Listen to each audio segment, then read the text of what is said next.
Is the Philippines Ophir, diba? Have you been hearing this recently?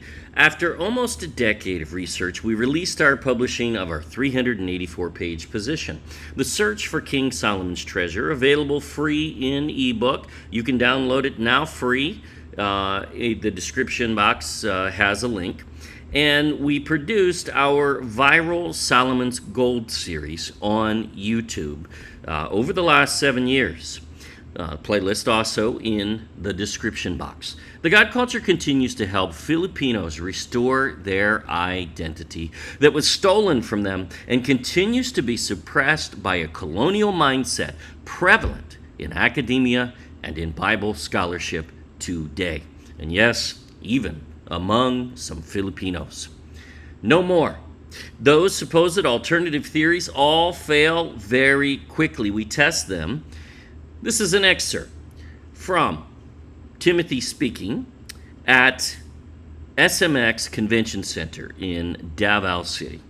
However, watch this, and once you've viewed it, go back and watch the series. And get ready for the journey of your lifetime. Start from the beginning, part 1 of Solomon's Gold series. Playlist in the description box. Yah bless, everyone. Enjoy. Here's our question to scholars. Because they once knew where the land of gold was, we find the documentation all over history. So my question to scholars is, how do you lose the land of gold? Because that's what they've done. Now, it happened in the late 1800s. Because all the way up to 1891, we can find evidence that the world knew that the Philippines was Ophir. They knew. We find in 1625, there's a guy named Samuel Purchas who was paid to write propaganda. And you know what he did? He ignored that Magellan found Ophir in the Philippines. He ignored the Portuguese data. He ignored everything in modern times and walked knowledge back 1,000 years into the Dark Ages. Now, that is not scholarship. That is stupidity. There's no other way to look at that.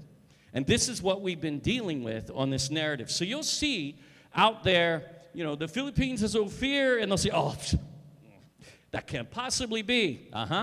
I guarantee you, every single time, 100%, what we have on our hands, who says that, is someone who has never bothered to research it. And that goes for every PhD, because I challenge any of them to a debate.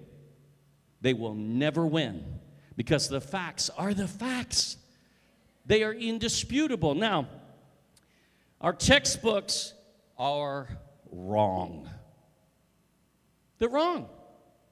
They are eliminating a large portion of history. Part of it is because they don't want to teach the Bible. And so you need the Bible to restore ancient history. And what's wrong with that? They say, oh, the Bible's not a history textbook. Have you heard that? Right? Well, then what is it? If the Bible written in 1700 BC and even earlier onward is not called history, then what do you call history? Oh, a textbook written in 1990. Oh, that's history, but the Bible's not? Come on. Use your brain, scholars. That has never made sense. Never. Why do we allow that? Why do we sit back and take this from them? Because we don't have to. The evidence is on our side. I have a clip for you. Something really cool happened a couple of weeks ago. And I don't know if you heard about it in the news, but here is a news report, and this is amazing. Ano nga kaya kung totoo ang teoryang pinag-usapan sa linggong ito na ang Pilipinas daw ang posibleng lugar sa Biblia na kung tawagin Ophir o lupain ng ginto? Totoo man ito o hindi, noon pa man sa ating kapuluan, may mga nakasisilaw ng yaman ng kasaysayan. Kung hindi si Magellan na nakadiskubre ng Pilipinas, o tawagin na natin munang 7,000 magagandang isla, our history books are wrong. Agaw atensyon ang privilege speech na ito ni Congressman Dan Fernandez ng Santa Rosa nito lang July 31. Binuksan niya ang diskusyon tungkol sa matagal nang pinagdedebatihan online na ang tinutukoy di umano na Land of Ophir sa Biblia na isang lugar na pinaniniwala ang sagana sa ginto. Posible raw na Pilipinas? Yes. Ang naging basehan daw ng kongresista ang Colección General de Documentos Relativos a las Islas Filipinas o General Collection of Documents Relating to the Philippine Islands. The navigational guide nung sila po'y nagsimulang maglayag started from the Cape of Good Hope in Africa to India, to Burma, Sumatra, Moluccas, Borneo, Sulu, to China. Then, finally, sa tapat daw ng China ay pulong-pulong mga isla, muchos de oros, mayaman sa ginto. Ang according to Pepeta, ang pangalan ng mga islang ito, Ophir. Tayo lang naman po ang 7,000 isla sa tapat ng China. Wow. Wow. This is becoming a national narrative. Congress wants to name this nation, restore the name to Ophir. Wow. Now, whether they ever do or not doesn't even matter because you and I know. We know. The identity of the Filipino has been restored. Amen? Now, I got to mention this. Because I can't ignore all of those out there that say, nuh-uh, that can't be true. How dare he? He took up 24 minutes of time on the floor of Congress to make a case for Ophir. Who does he think he is? He's a man that just knows his history. That's all. How the media doesn't grab a hold of that and respond. Now, Jessica Soho did a pretty good job with this. Esquire magazine does a really good job with it because they go deeper into the history and they show it. Many of the things we've covered. However, nobody goes to the search for King Solomon's treasure. No one goes to Solomon's Gold series to see all the evidences laid down over the last 7 years. Because it is so massive. We have over 100 videos just on the Philippines as Ophir and the Garden of Eden. This is one of the most amazing revelations because what happened is as soon as we proved it, the floodgates, it was like a key, right? The Philippines as Ophir is a key to prophecy. You can start to understand places, geography in the Bible, and understand you can plug in the Philippines there. Because the Philippines, in fact, is in the Bible many times. You are an ancient people, and you go way back before Magellan. You weren't waiting in diapers for Magellan to arrive and save you. He came and he killed. He stole and he destroyed. Wait a minute, whose fruits are those? Those are not the fruits of evangelism. Those are the fruits of Satan from John 10:10. Think about it. That's what they brought to this country. And they wiped out your history. Padre Chirino said, he was in the Aurora area when he wrote this. And he was talking about Filipinos, and he said, you know, 100%, every Filipino can read and write in their own language, babain. So our challenge to the Spanish is, and to the Pope, where are those documents? They're gone. They either destroyed them, perhaps maybe some are hidden. next to the throne of Lucifer in the Vatican. But I doubt it. I bet they destroyed them. Now, why? They didn't do that everywhere that they went. Think about it. What was so special about the Philippines that they had to wipe out your history?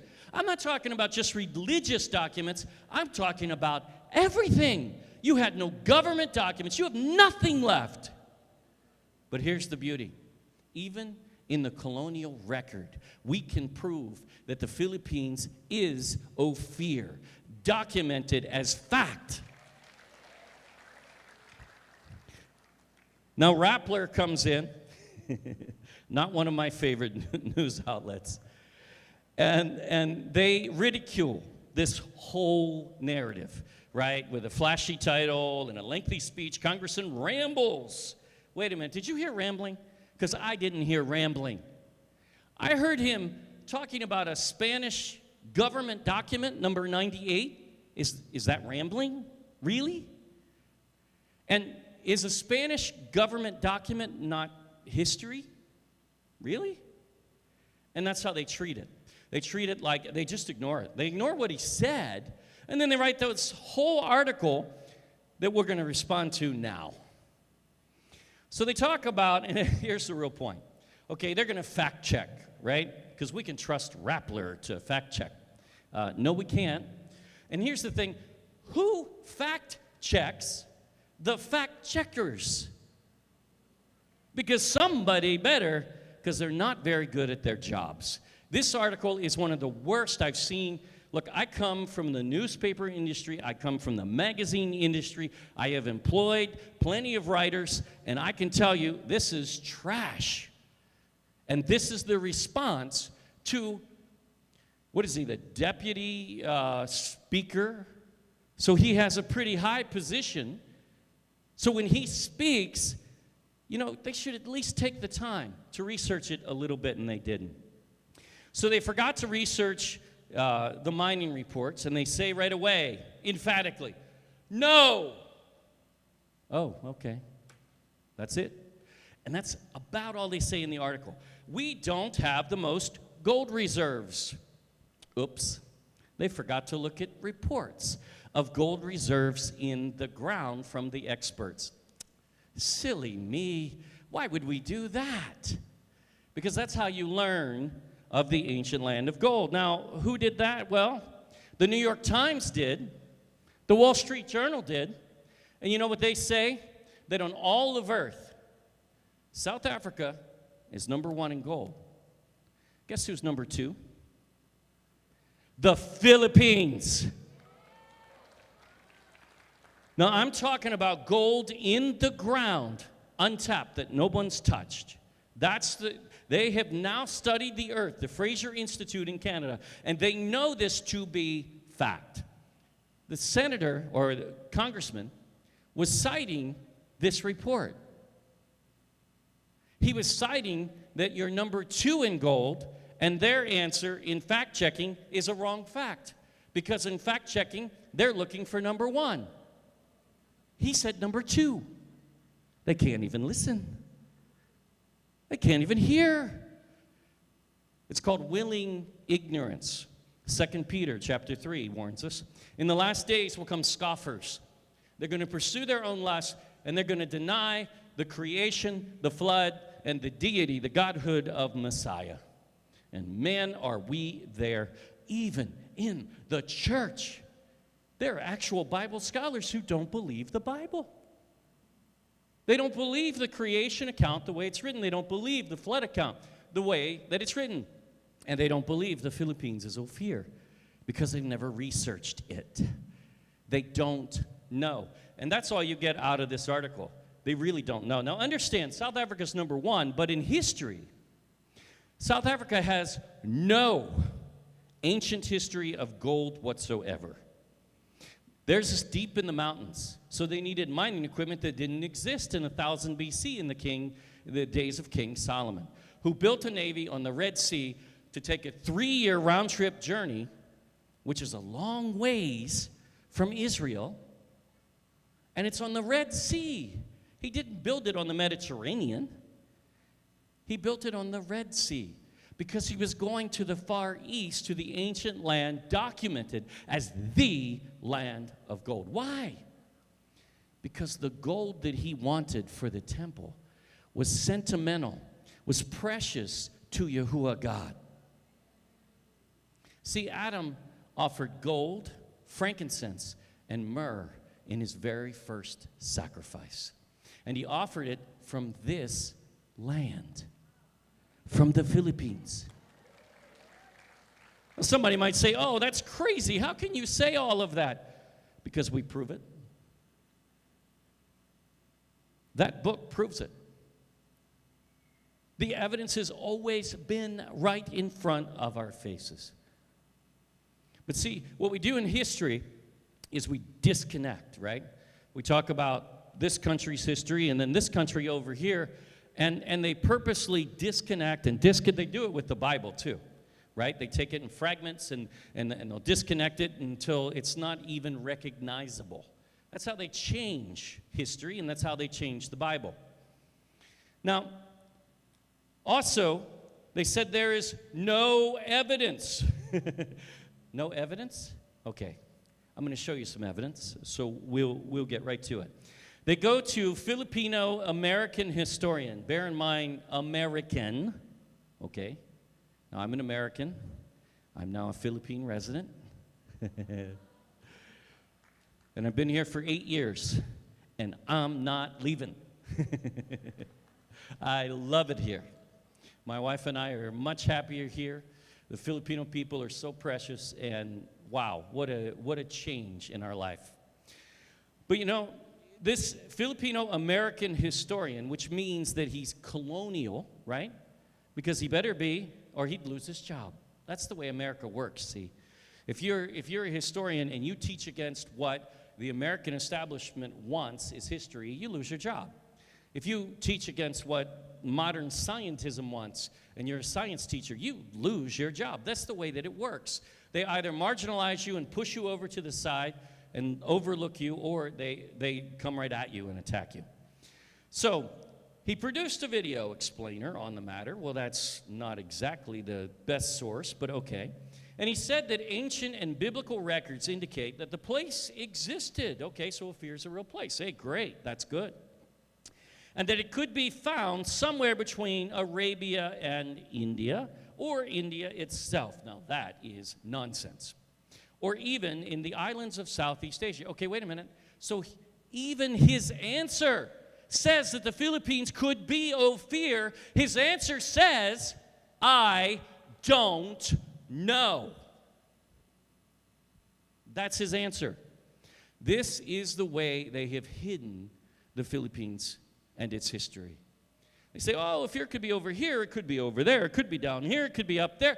Maybe it's on Mars. They might as well go there next. Sir Francis Bacon, the famous British Freemason, took a trip to Peru, and he said, oh, Peru is Ophir. Okay, Sir Bacon, Sir Baboy. Why? Oh, because Peru has a P and an R. Wow. I know a lot of children that know better than that. Wow. That's called scholarship. And we get it on this issue all the time. You look at Bible dictionaries, they'll tell you that Ophir's in Saudi Arabia. Why? Right? We need to ask why. Because there's a place labeled in Saudi Arabia, Ophirah. Okay, that sounds close, except for one thing. When you add the A on the end in the Arabic language, it actually now means not Ophir. It means on the way to Ophir, towards Ophir. We are not the ancient land of gold. Smith's Bible Dictionary. Many of the concordances pick up on that. And it is not research at all. They haven't bothered. So he continues on, and I'm not going to address everything, but he says, you know, that it's nobody knows. And that's his real answer. And this is what we get from everybody. There's even a rabbi, Dr. Michael Ruth, has a video on YouTube, and he talks about it as well. And he does the normal scholarly thing. He goes around in circles, and he says, it could be here, could be here, could be here, could be here, could be here, could be here. Oh, I don't know. Nobody knows. Because they never read maps. Because they never read history. Because they've never researched this topic. It is amazing how many things they overlook. So basically, Rappler, in fact-checking, tells us, I don't know. Well, that's not an answer. That's not fact, so they didn't check, right? They don't know. It's fine that they go and ask a guy that doesn't know, but wow, would you even put that in your article and call yourself a journalist? I wouldn't. He said, I don't review the evidence. How about that? Didn't even bother to watch the speech, clearly, because in the speech, some evidence was presented that they don't even deal with in the article. This is what we see all the time. And then they end with, they're calling, Filipinos, they're saying, oh, it takes blind faith to believe that the Philippines is Ophir. It doesn't take blind faith to read a map. And you've been on maps as the ancient land of gold, Ophir, and the Garden of Eden, which are the same place, since 4000 BC. The oldest map of the world has the Philippines as the Garden of Eden.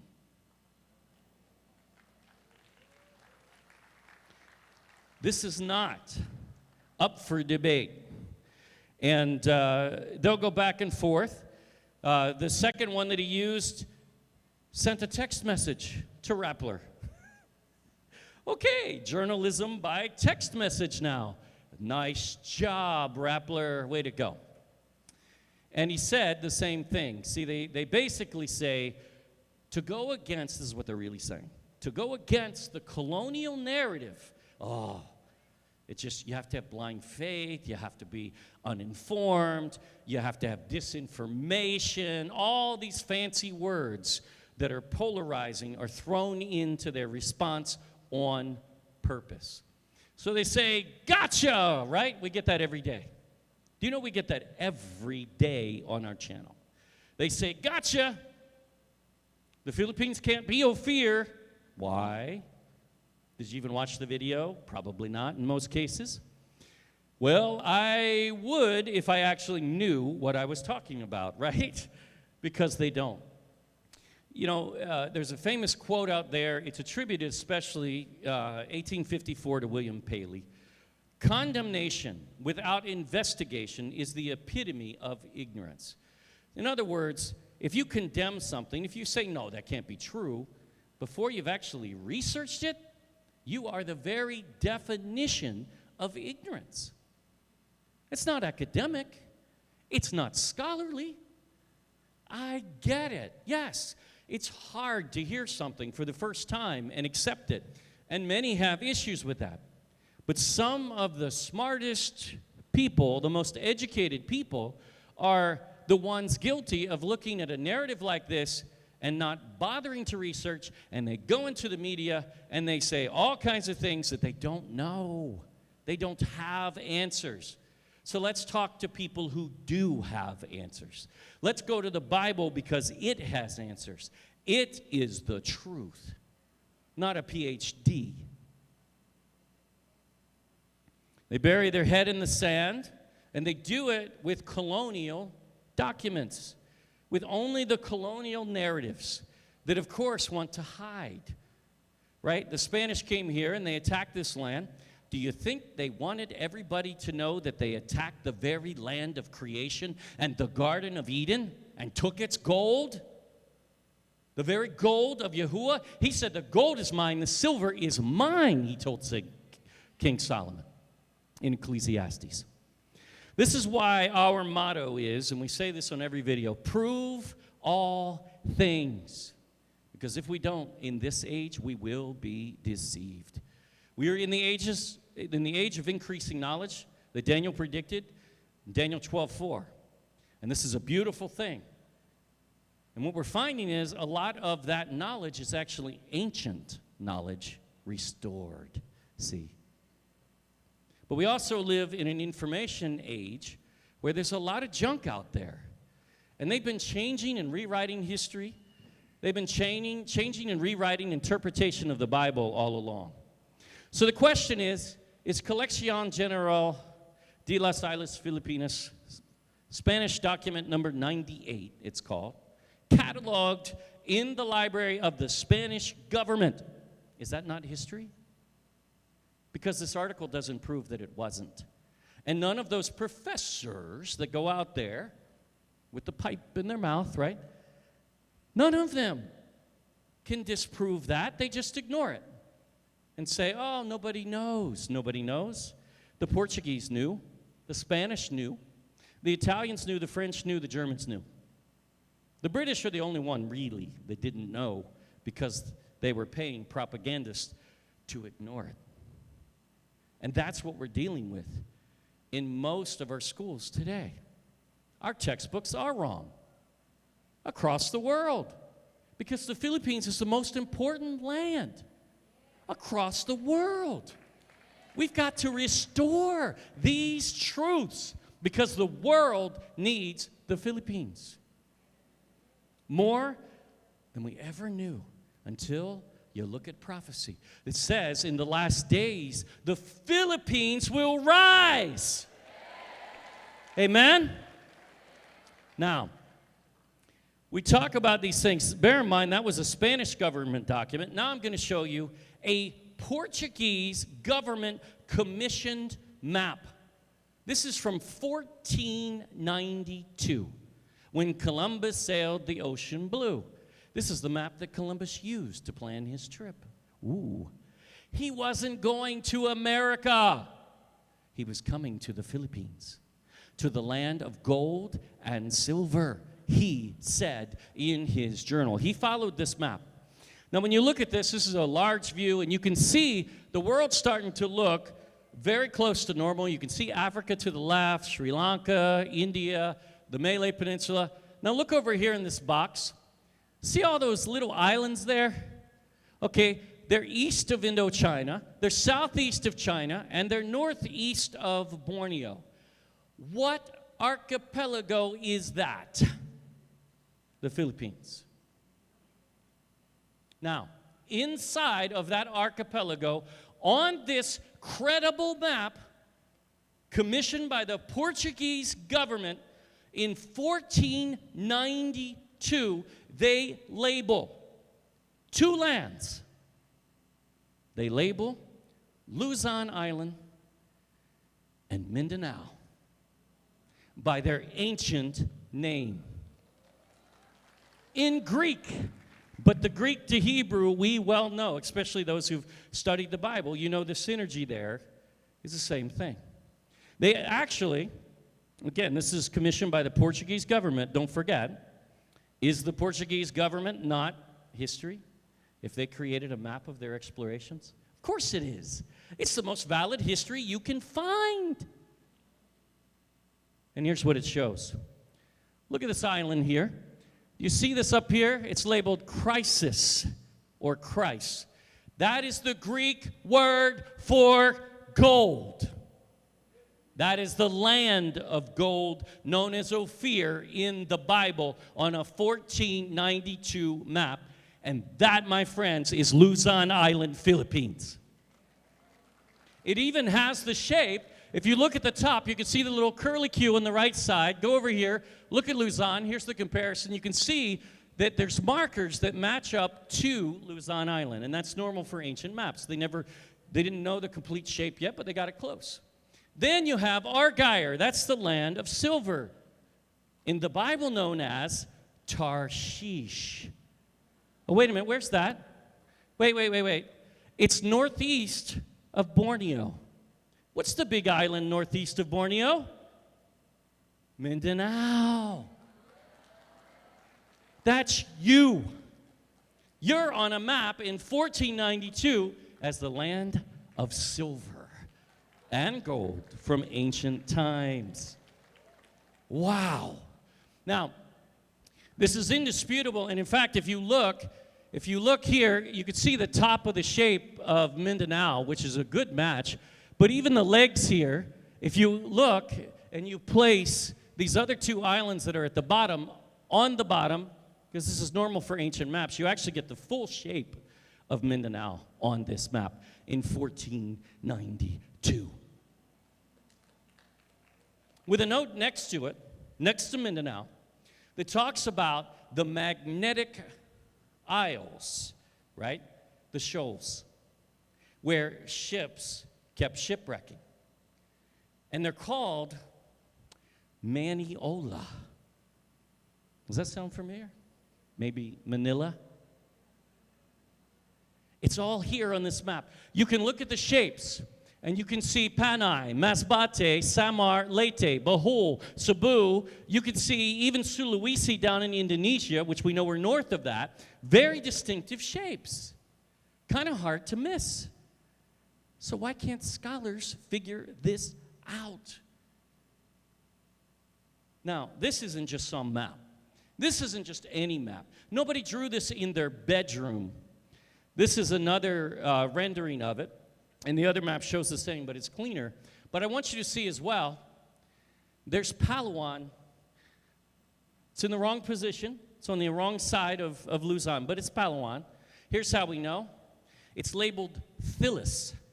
Philis in history is the land of pearl. Did you know that Palawan has the largest pearls on earth? By far. In 1933, the Guinness Book of World Records began keeping track. And the largest pearl was a giant pearl from the Palawan Sea. It was 15 kilos. They continued to find large pearls all the way up until 2006. In the Palawan Sea, 34 kilos. Now, they did find one in Canada. Oh, wait. But it was owned by an OFW Filipino whose father got this 28-kilo pearl from the Palawan Sea. Every pearl, large pearl on record comes from the Philippines. There is no second. No one else makes the cut, makes the list. Is that why in Revelation it says that the 12 gates, the pearly gates, each will be made from one pearl? Ooh, that's a giant pearl. That's from the Philippines. You don't think the gold of Ophir matters? Well, guess what the book of Tobit tells us in 13:17? That when New Jerusalem is paved with gold, it is paved with the gold of Ophir, Philippines. You matter in prophecy, and you matter all the way back in the beginning. Now here, I want to share this with you. Magellan and Columbus knew this map that I just showed you extremely well because they both used it to plot their courses. See, they were coming to the Philippines. Magellan wasn't going to the Spice Isles. That was his answer to Filipinos who said, "Why are you here? Are you here to take our gold?" And he said, "Oh, no, I'm going down to the Spice Isles." He came from the Spice Isles. He already sailed for the Portuguese in the Spice Isles. He didn't need to go there. He came for the gold of Ophir and Tarshish. That's why he came, and he landed right where he said he would. Now, if you read Columbus's journal, which I'm not going to go through in detail, but we do in the book, we have all these references. It's supported by a 300-page source book. We are not playing. We prove this, we document it, and we give you the sources. And you can follow page by page, and you can see for yourself. You read the source every time, and you can see these are credible sources. These come from the British Museum. They come from museums in Italy. They come from Harvard University. We're using the best data possible. And that's why in 7 years we've challenged. You don't believe it? That's fine. Go prove it wrong. We dare you. Because we know if someone even tries to make that effort, that every time they will either give up because they just wanted to ridicule, or they'll become a believer. We had an attorney on Negros Island, and he came to me after a conference, and he told me this story. He said, "You know, my brother's an airline pilot, And he sent me Solomon's Gold series early on, like right after you came out. And he said, you got to watch this. The Philippines is the ancient land of gold. It's Ophir. Now, his brother's an airline pilot. He's a pretty smart guy, right? He's not stupid. He's not dumb. So he listens to his brother and he says, I've heard that. That's not true. Standard answer for academia, see. This is what we deal with. So his brother said, oh, no, wait. You're a lawyer, aren't you? And he's like, yeah. He said, well, give it its day in court. Watch it. Here's what he told me sitting there in tears. He looked at me and he said, I did everything I could to prove you wrong. Everything. I went to the first video and I watched it, and when I was done, I went and I researched every reference that you used. All of them. And I was so angry because I couldn't prove you wrong. So I watched the second video, and I knew I'd prove that one wrong because you say that Sheba is here too. Oh, it is. He couldn't prove it wrong. And then Tarshish, and so on, and so on. A year later, that lawyer sponsored that conference. He is a believer. Now, unfortunately, he passed away.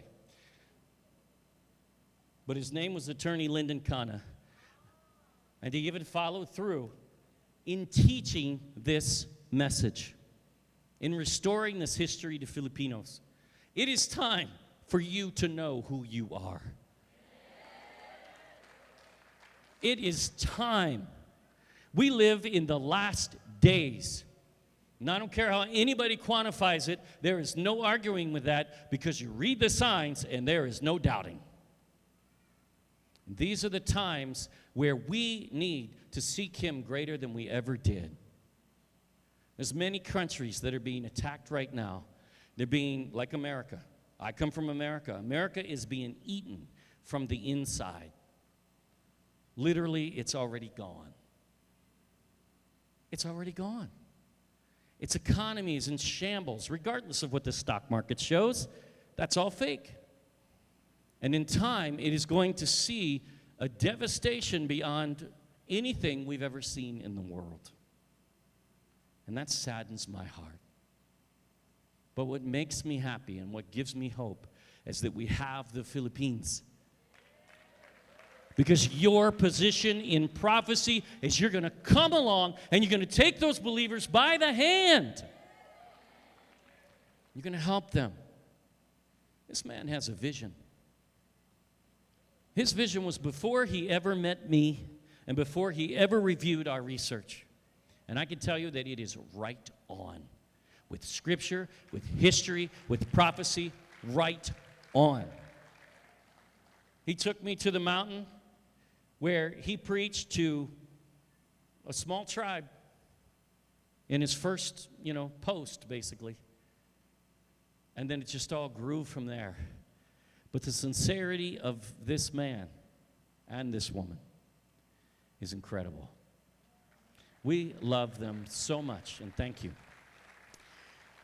So Columbus knew, because Columbus said, can we go back to the screen? Columbus said that he used 2 maps on his trip. Now, this is from his journal. Columbus wrote this. This is the English translation. And we have it all sourced. In fact, it's even sourced on the screen here. He used the globe of Martin Behaim. That's the 1492 map that I just showed you. Columbus says that's what he used. He was going to the Philippines. He was not going to the Americas. And he used another map, which was the map of Tuscanelli, which is right here. Now, it's a little more confusing, but here you have crisis labeled on this map, same as Luzon, in the same place, because the Behaim globe has the same data. So he used 2 maps that said the Philippines is Ophir and Tarshish. And that's all he used. And that's where he said he was going. Columbus said that was the land of the Garden of Eden. Columbus said that was the land of Arsareth. Now that's a term from 2nd Esdras. That is the land where the northern tribes of Israel migrated from Assyria. They came here too. Again, documented in history, documented in scripture, and always truth. Never questionable, really. Now, Magellan comes along, and he's 30 years or so after Columbus, right? He uses the same 1492 map that I showed you of Martin Behind. And this is Pigafetta's journal. Pigafetta is the only eyewitness of Magellan's journey. This is the only and most credible account there is when it comes to what Magellan did. And what he did is, as soon as he got through South America, he charted a course. He entered the Pacific, and he wanted to reach between the 12th and the 13th degree north of the equator. Do you know what's there? Samar and Leyte. Magellan landed exactly where he wanted to land. He knew exactly where he was going, and he even says that under correction of those who have made cosmography, for they have never seen it. He had. He'd been to Portugal. He had sailed. He knew where Ophir and Tarshish was, in the Philippines. Never a question, never a doubt. At the same time that Magellan made his voyage, you see Spanish document number 98. That's the same time frame where they showed the trip to Ophir and Tarshish in the Philippines on a Spanish government map at the same time. So Magellan clearly knew, but he also had his brother-in-law, Duarte Barbosa. He was the Portuguese famous explorer. And Barbosa wrote about this people called the Lucos. Now, a lot of historians have no clue who the Lucos are to this day. You want to know why? Because they ignore that the Philippines exists. That's why. And that is the only reason, because you can't really miss it otherwise. In his journal, he met these Lucos who came to Vietnam in giant ships he called junk ships. See, China is not the origin of the junk ship. The Philippines is. You were the ancient sailors, and you still are. It's in your DNA. Did you know that the #1 demographic for shipment today around the world is Filipinos?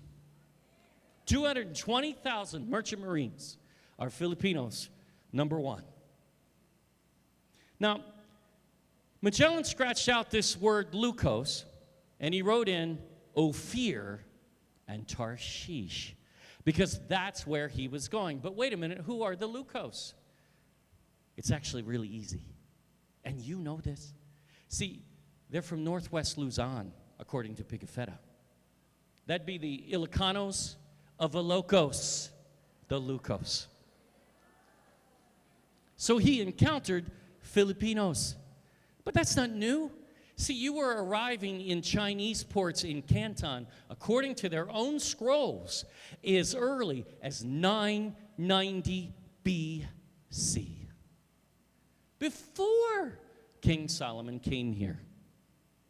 Even King David got a hold of some gold from Ophir and Tarshish somehow before Solomon ever built a navy. How?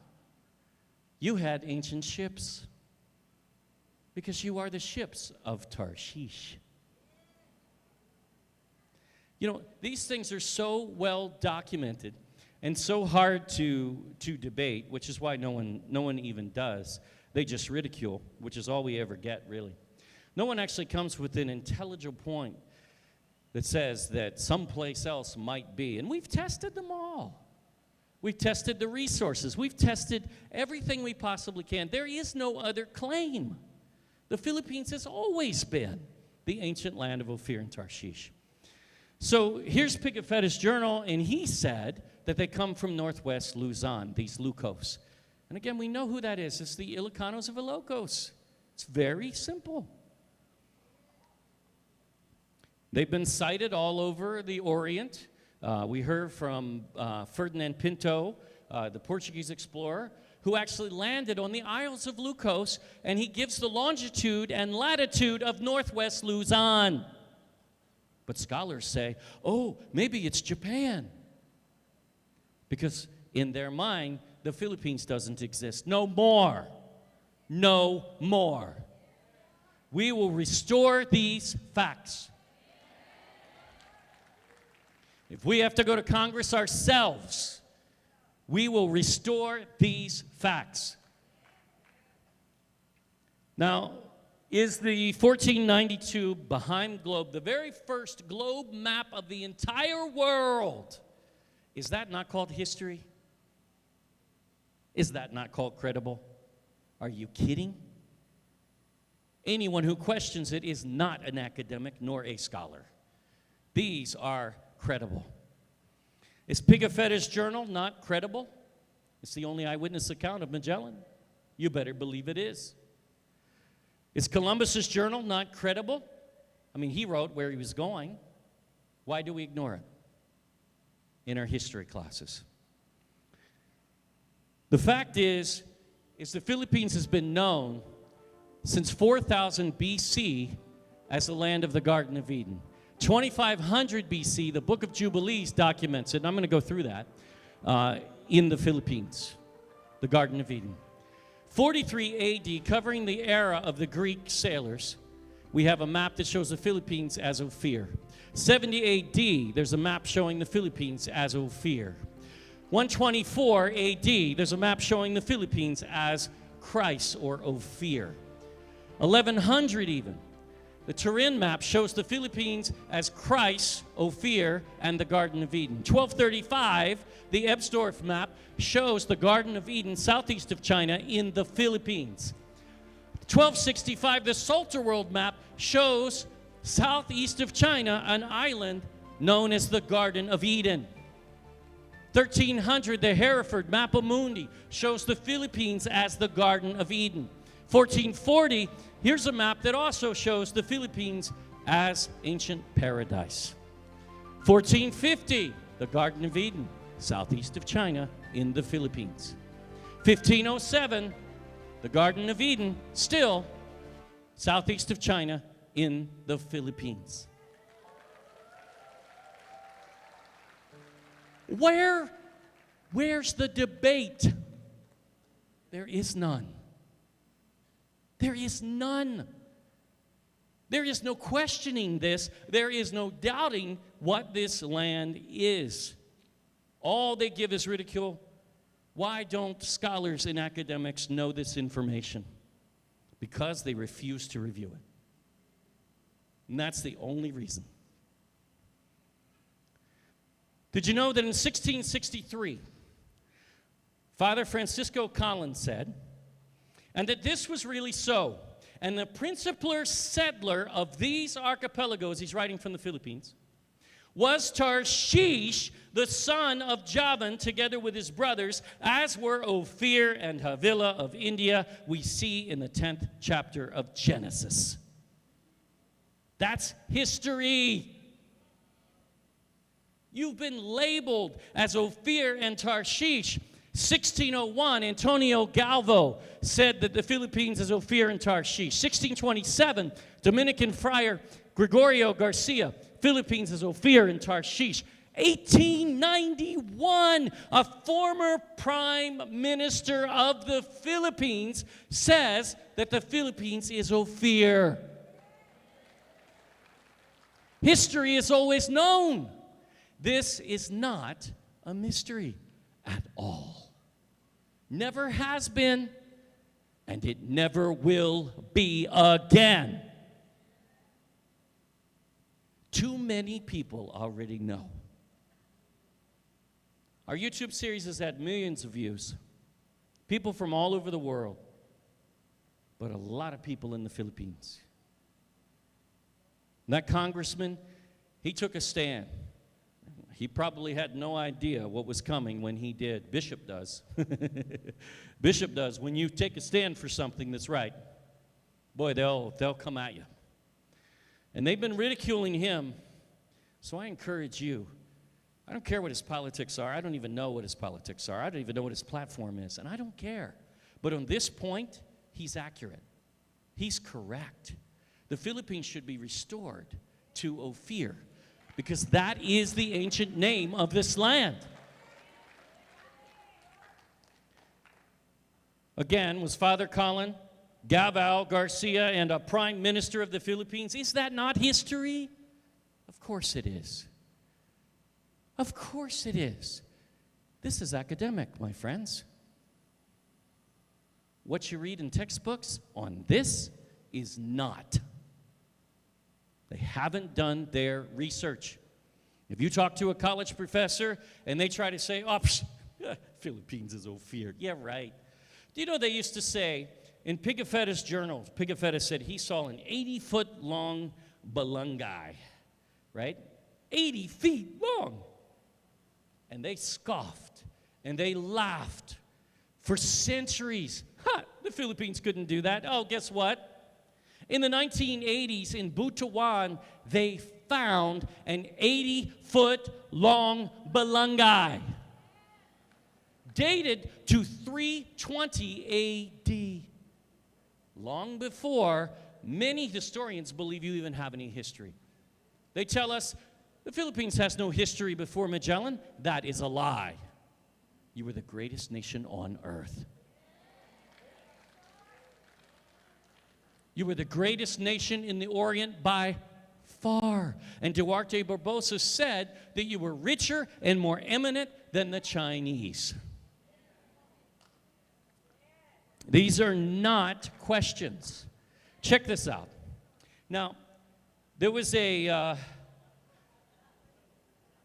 Augustine friar, and he came into the Philippines, a lot like the Jesuits, and he wanted to agitate.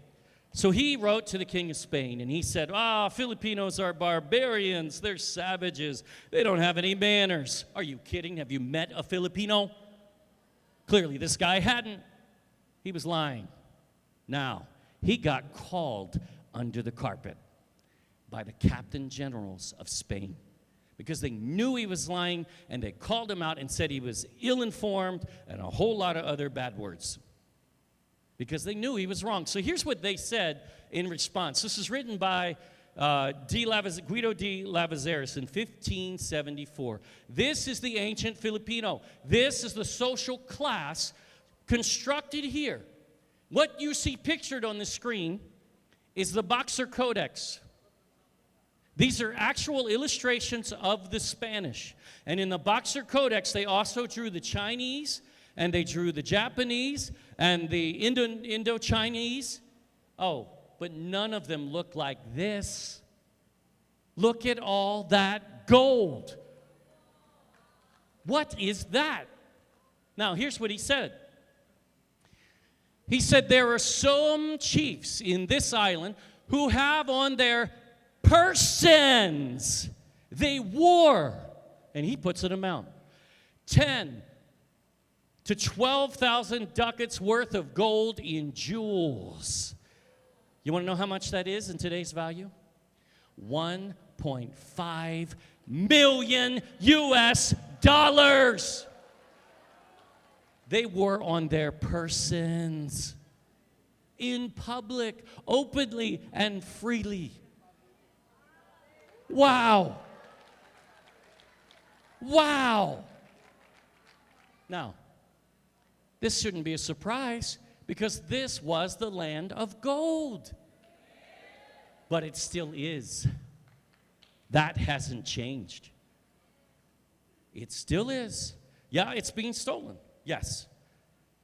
But it still is the land of gold. Now, he says, because you look at this and you say, wait, maybe this is just one couple of royals, right? No.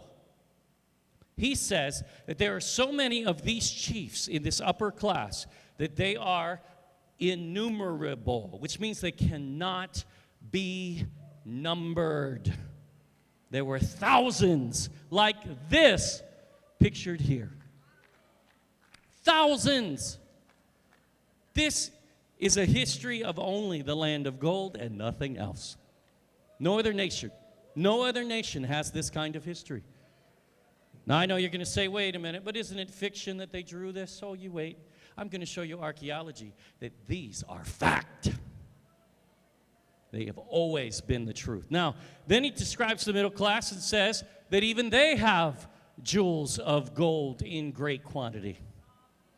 Probably close to this from the Boxer Codex. He doesn't have the sacred thread. They don't have as much gold, but they still have a lot of gold.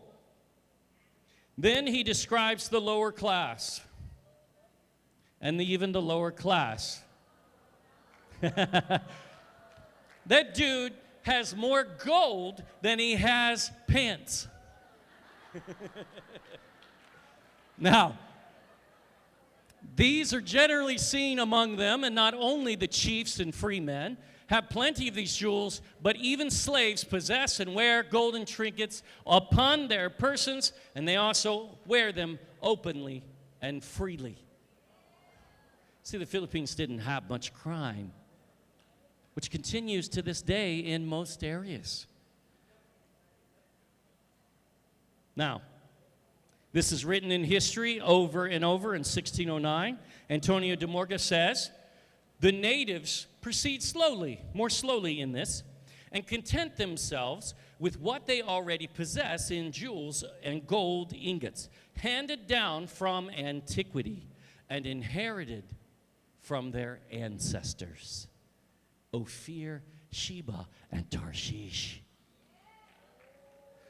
This was an ancient practice. Now, this is considerable, for he must be poor and wretched who has no gold chains, calambigas, and earrings.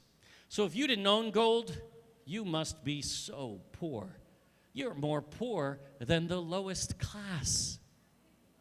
Because everybody owned gold. That is historical fact. That's what he wrote. That's a captain general for Spain, writing to the King of Spain. This letter is in the Philippine Islands Encyclopedia Index. It's right there. It's recorded, translated into English, of course. He says, about their necks, they wear gold necklaces wrought like spun wax, and with links and are fashioned, some larger than others. On their arms, they wear armlets of wrought gold, which they call calambigas, and which are very large and made in different patterns. Some wear strings of precious stones, cornelians, agates, and other blue and white stones, which they esteem highly. They wear around the legs some strings of these stones and certain cords. That'd be a sacred thread, probably. Wow! Where is your gold?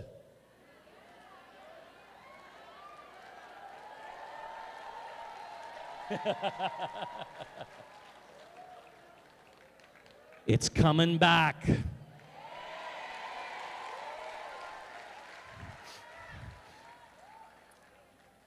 A lot of people like to talk about the Marcos gold, and that's probably, definitely, it appears to be a true story. And there's no doubt that will make its way back, but that's nothing. You have the second largest gold deposits in the ground on all of Earth. You have found deuterium, which is more valuable than gold.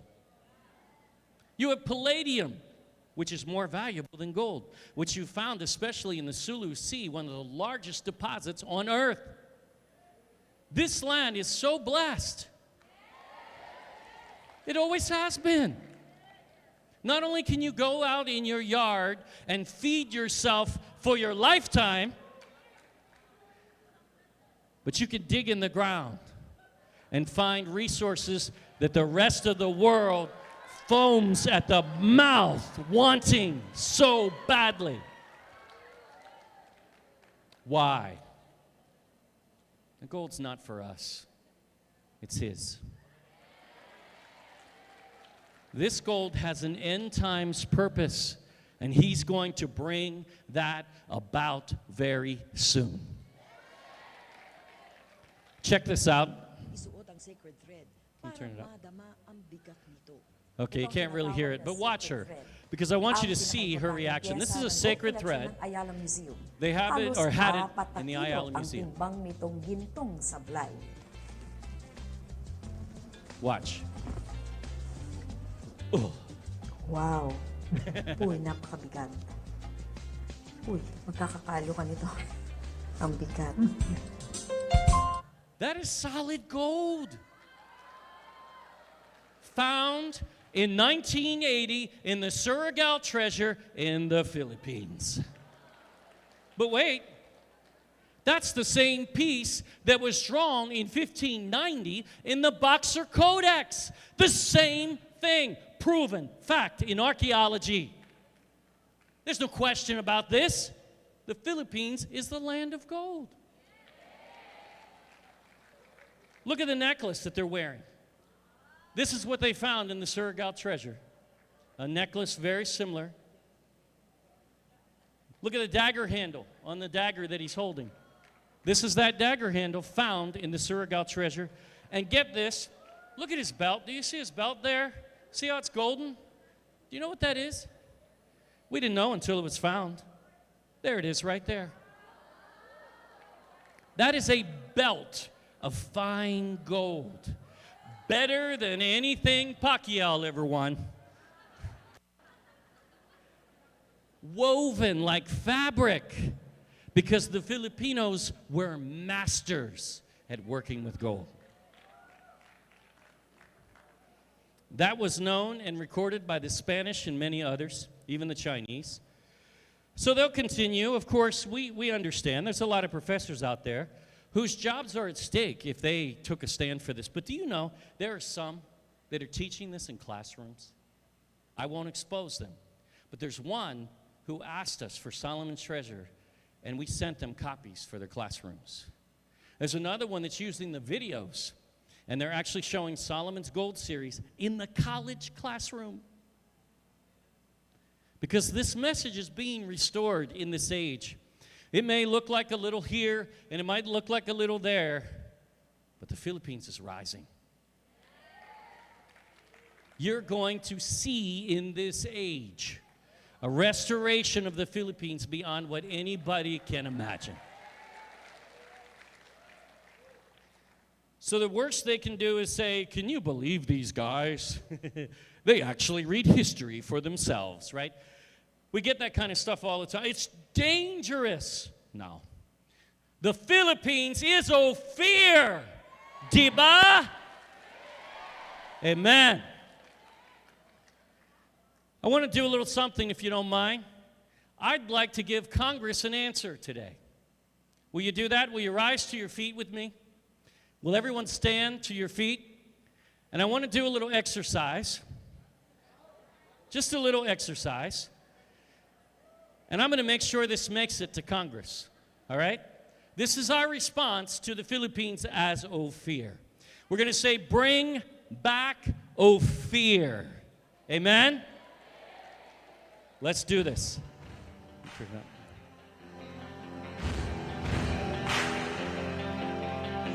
Bring back Ophir.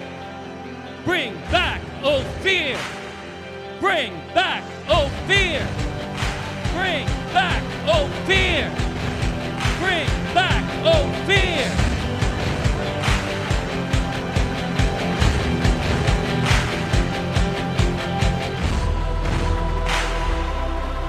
Bring back Ophir.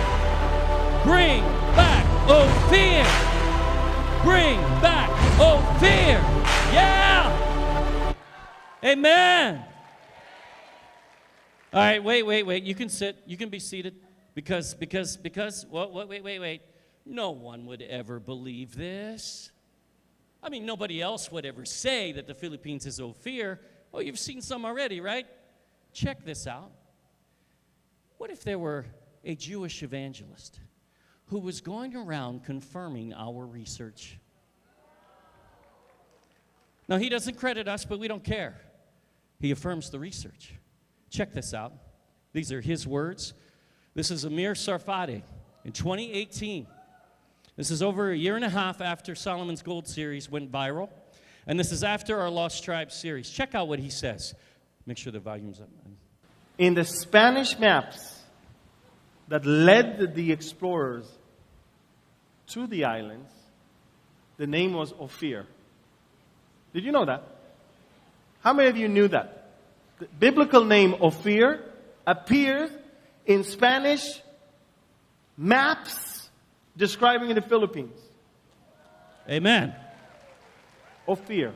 Ophir appears, by the way, both in Genesis, a name of a person, all the way in the books of the prophets, as a place of great source of gold. Yes.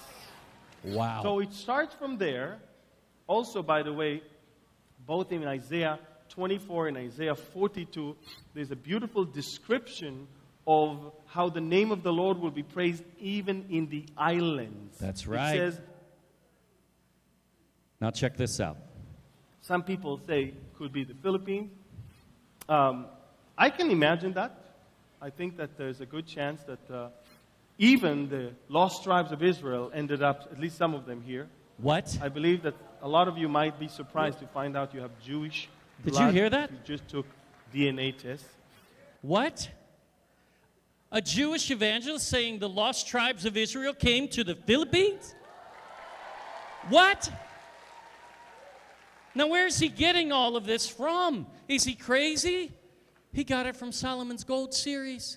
And he got it from our Lost Tribes series that make the connection that historically there are some tribes of Israel that came to the Philippines.